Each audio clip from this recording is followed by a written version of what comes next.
Emma is staying with us at the hotel at Montgomery Animal Hospital. We have our suite ready. Miss Emma is going into suite 1. It's a nice, big, spacious area. We have her bed and her blanket ready for her to go. We have the double glass door so I can always check on her. What do you see, Emma?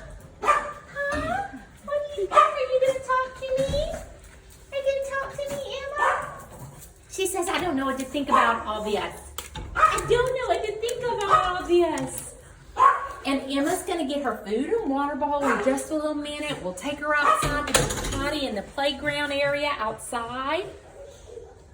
We'll have our techs do a board exam when she comes in a little while.